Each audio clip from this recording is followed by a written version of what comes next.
পিঠে করতে গেলে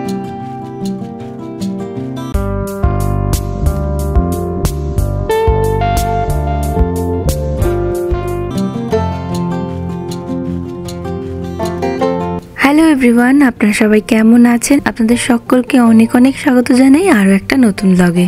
রোজকার মতো আজকেও সকাল সকাল উঠে এখন রনের লাঞ্চ বক্সটা প্যাক করব বলে সমস্ত কিছু রেডি করছি। এখন শীতকাল বলে প্রত্যেক দিনই যেন সকাল সকাল উঠে আর সারা দিন কোথাও বেরোনোর থাকে না, আর কি যে বিকেলটা তাড়াতাড়ি কেটে যায়, মানে বিকেল বলে বুঝি এখন কিছু হয়ই না, একেবারে সকাল থেকে ঝপাস করে সন্ধে নেমে যায়। এই রনকে উঠিয়ে সমস্ত কিছু রেডি করিয়ে দিয়েছি। আজকে ওকে আর বাসে ছাড়বো না, আমরা একেবারে ওকে স্কুলে ড্রপ করে দেব।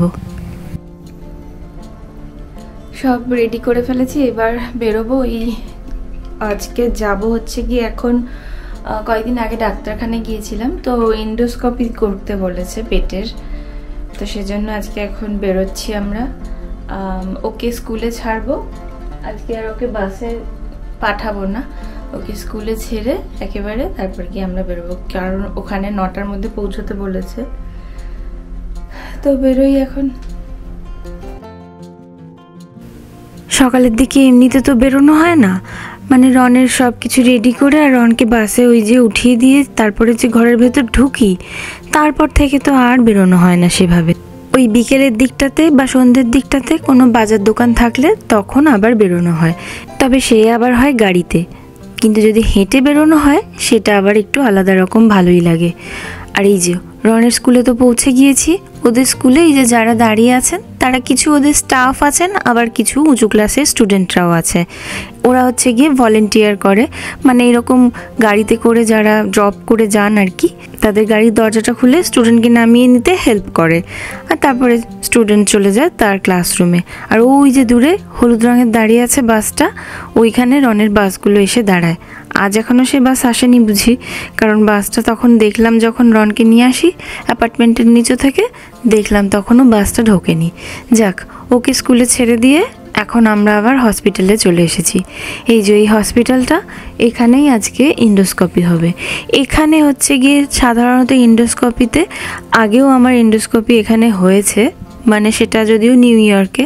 তো আমেরিকাতে সাধারণত এন্ডোস্কোপি করলে অ্যানাস্থেসিয়া করে, মানে একেবারে অজ্ঞান হয়ে যায় আর কি মানুষটি, তার কোনো রকম হুঁশ জ্ঞান তো থাকেই না, সে বুঝতেও পারে না তার পেটের মধ্যে যে একটা ক্যামেরা নল বা পাইপ দিয়ে গেল, মানে সেই ব্যথাটা আর কিছু বোঝা যায় না।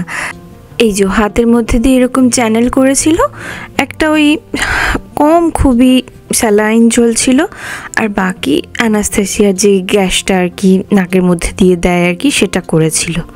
দেশেও হয়েছে আমার, এখানেও হয়েছে, কিন্তু দেশে খুব কষ্টই হয়েছিল, যেহেতু ওখানে তো অ্যানাস্থেসিয়া করে না, ওখানে মুখের মধ্যে একটা কি অবশ হওয়ার জাস্ট মুখের মধ্যে তা দিয়ে দেয়। তো যাই হোক, আমার মোটামুটি হয়ে গেছে, যেহেতু ভেতরে ক্যামেরা বা ফোন অ্যালাউড নয়, তাই জন্য এই প্রসিডিওরটা ওই প্রায় 2 ঘন্টা মতো লাগলো আর কি। তারপরে গিয়ে এই বেরিয়ে চলে এসেছি। এবার গাড়িতে করে ওই একটা জিঞ্জার এল খেতে দিয়েছে, সারাদিনে বলেছে যে যেহেতু অ্যানাস্থেসিয়া করে আর করা হয়েছিল, তো সারাদিন একটা এরকম ঘুম ঘুম ভাব থাকবে।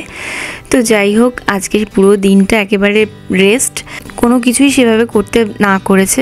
এরকম দিন আসলে কি ভালো হয় না, যে সারাদিন শুধু তুমি রেস্ট নাও আর রেস্ট নাও।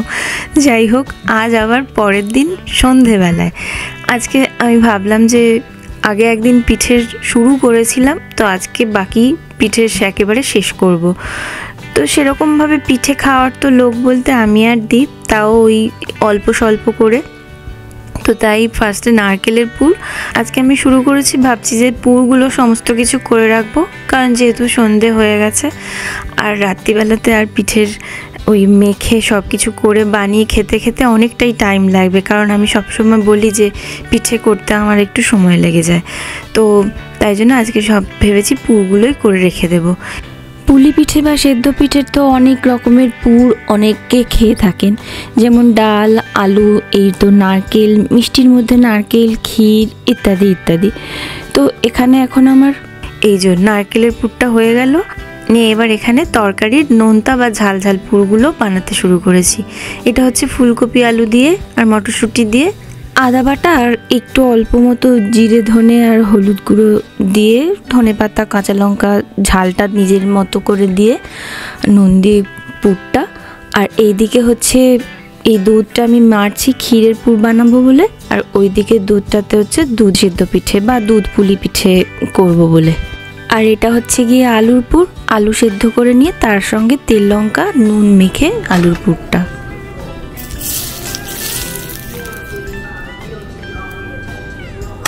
অন্যান্যবার পিঠে পার্বণে সবার আগে পাটিসাপটাটা বানাই, এবারে তবে ভাবছি এই পুলি পিঠে দিয়েই শুরু করব।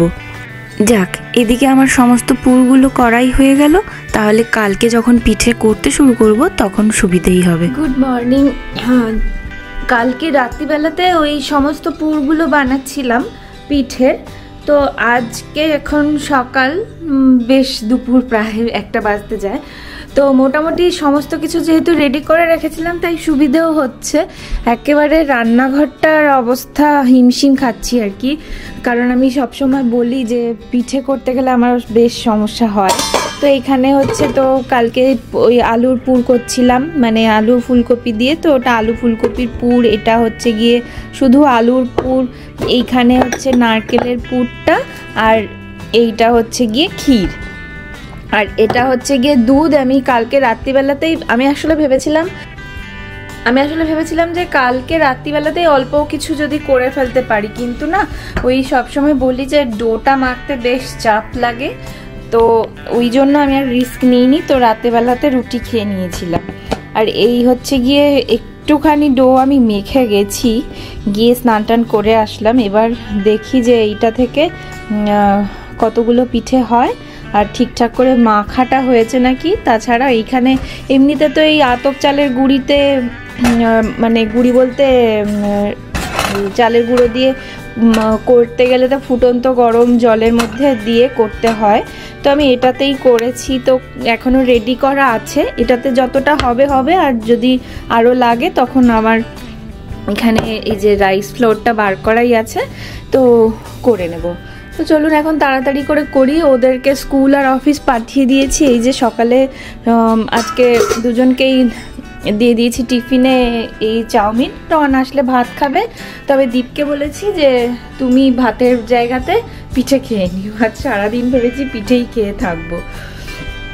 সত্যি কথা, পিঠেটা তো এমনিতে করাটা একটু চাপের আর সময় সাপেক্ষ, তো সেজন্য আবার অন্য কিছু রাত্রিবেলায় করতে ভালো লাগছে না। তো ভাবছি যে এইগুলো দিয়ে যদি হয়ে যায় তো ভালো, আর যদি বলে যে অন্য কিছু খাবো তখন আবার দেখা যাবে। তাই চলো তাড়াতাড়ি করে নিই। মানুষ ভাবে এক, আর ওপরওয়ালাও ভেবে রাখে আর এক। যতই বলছি তাড়াতাড়ি করে ফেলি, আমার এই গুঁড়িটা জানেন তো, মানে এই যে চালের গুঁড়োটা একটু মনে হচ্ছে থ্যাসথ্যাসে হয়ে গেছে, মানে চিটটা একটু কমে গেছে। কতক্ষণ ধরে মাখতে তো লাগলোই, তারপরে আবার এই যে এখন পিঠেগুলো বানাচ্ছি, একটু একটু যেন মনে হচ্ছে পিঠেগুলো মানে ঠিক আটটা আসেনি। তার জন্য এবারের পিঠেগুলোর 3 বার আমাকে বানাতে হয়েছে ডোটা। তো কখনো কখনো ডো একটু নরম হয়ে গেছে, তার জন্য পিঠে ফেটে গিয়ে পুর বেরিয়ে আসেনি, কিন্তু ফেটে গেছে। আবার যেগুলো যে দুধে সেদ্ধ করেছি সেগুলো আবার ঠিকঠাক করে করেছিলাম। আর এই যে দীপ চলে এসেছে অফিস থেকে, বলেছিলাম একটুখানি খেয়ে যেও, তাই ওকে একটু আগে এই পিঠে যেগুলো বানানো হয়ে গিয়েছিল সেগুলো তো ওইভাবে ডো করে কেটে তার মধ্যে পুর ভরে আর ওরকম ঝাঁঝরিযুক্ত কোনো বাসনে বসিয়ে আর ভাপ খাইয়ে সেদ্ধ করে নেয়। আর সেদ্ধ করার পরে আমাদের বাড়িতে ছোটোবেলা থেকেই দেখি একটু এরকম সর্ষে জিরে শুকনো লঙ্কা দিয়ে ভেজে নেয়, যদিও সেটা পরদিন সকালে। এটা কি আমি জানি না, যেটা খুলে ছেড়ে গেছে সেটাই একমাত্র বোঝা যাচ্ছে যে নারকেল। কত রকমের ভ্যারাইটি আছে। দেখো, ভ্যারাইটি অনেকগুলোই আছে, কিন্তু এখনো পর্যন্ত আমি ফুলকপির একটাও করতে পারিনি। তো ফুলকপিগুলো, এটা নারকেল আলু আর ক্ষীর করেছি বোধহয়। বাহ, পিঠে সত্যি বলুন কত রকমের হয় আর কত রকমের বানানো যায় যদি সে করতে পারে। দীপকে মোটামুটি যতটা হয়েছিল তার মধ্যে থেকেই কয়েকটা দিয়ে খাইয়ে পাঠিয়ে দিয়েছি। দুধে সেদ্ধ পিঠেটা আর দেওয়া হলো না, তখনও হয়ে ওঠেনি। এবার সেদ্ধটা হয়ে গেছে পিঠেগুলো মোটামুটি, আর গ্যাসটা বন্ধ করে দিয়ে আর এই গুড়টা দিয়ে দেব। যাক ভালোই হয়েছে, অফিসে আর দুধে সেদ্ধ পিঠে টিঠে খেয়ে যেতে হয় না, একেবারে রাতে ফিরলে বরং একসঙ্গে ধীরে সুস্থে দুজনে খাবো। আর এদিকে আমার বাকি সমস্ত পিঠেগুলো সলা হয়ে গেছে, পুর ভরাও হয়ে গেছে আর কি।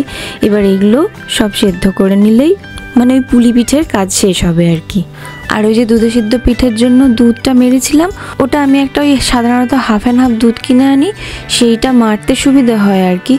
ও একটু ফুটলেই সঙ্গে সঙ্গে ঘন হয়ে আসে, তাতে এই দুটো এলাচ গুঁড়িয়ে ফেলে দিয়েছিলাম, তারপরে গিয়ে আর এই পিঠে দিয়ে দিলাম। আর বাকি সমস্ত পিঠেগুলো ভেজেই নিয়েছি আমি, যেহেতু আমি বললাম যে আমার ডোটা একটু নরম হয়ে গিয়েছিল। তো সেদ্ধ করে আর এরকম একটুখানি থাকার পরে তো দেখেছি পিঠে একেবারে শক্তই হয়ে যায়, আর ওরকম কিছু মনে হয় না যে নরম নরম লাগছে বলে। আর তারপরে তো ভেজে নিলে আর ওই কিছু মনে হয় না। তো যাই হোক, পিঠে পার্বণ শেষ, রাত্রিবেলায় আবার না হয় একটু আধটু খাবো। তার আগে সন্ধ্যের দিকেই তিনজনে মিলে একটু বসেছি, ওই সন্ধ্যের দিকে না হলে অনেকক্ষণ সময় ঘরে কি করব করে, তো ইনডোর কোনো একটা গেম খেলবো বলে। তো যাই হোক, আশা করি আপনাদের সকলেরই পিঠে পার্বণ খুব ভালো কেটেছে। আর তার সঙ্গে আজকের ব্লগটাও এখানে শেষ করি, আবার দেখা হবে নতুন কোনো ব্লগে। ততক্ষণ সকলে খুব খুব ভালো থাকবেন, সুস্থ থাকবেন এবং সাবধানে থাকবেন।